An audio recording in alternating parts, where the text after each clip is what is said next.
Біз отбасымызбен әдеби кітаптар және ертегілерді оқығанды ұнатамыз.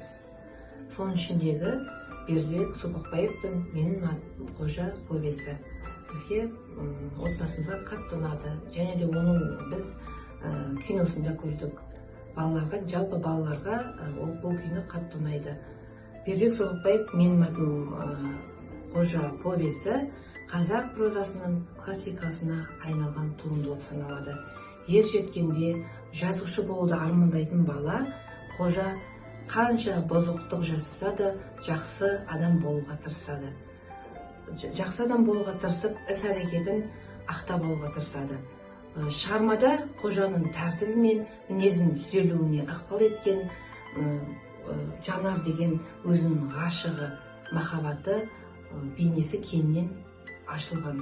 Бұл жерде Жантас пен Қожа екеуі бір-бірін Жанарға ғашық болады. Екеуінің арасындағы түсініспеушіліктер де осы шығармада, кинода бейнеленген.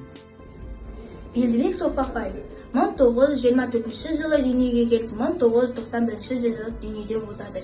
Бердібек Сопақбаевтың көптеген шығармалары бар. Оның ішінде маған «Менің атым Қожа» қатты ұнады.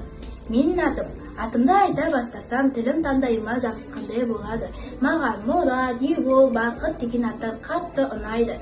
Майхонова апай айтуы бойынша, бұл аттар идеалы, тез айтуға қолайлы аттар. Қытайда 5-6 жасқа келгенше олардың аттары қойылмайды балаларға. Оларды Сейіттің, Қошақаның, Қожын деп атайды. 5-6 жасқа толғаннан кейін олар өзіне ұнаған аттарды таңдап алады. Бұл әділдік емес пе? Нағып бізде осындай емес дейді. Сосын Қожа өте ақкөне бақ бұзық жасап қала береді. Оны жиналысқа салады. Жанар Қожаны Қожаны жақтайды. Бүкіл Қожаны жамандап жатқан кезде Жанар ғана жақтайды. Біздің сыныпта 2 Қожа бар. Мені Қара Қожа десе, оны Сары Қожа деп атайды.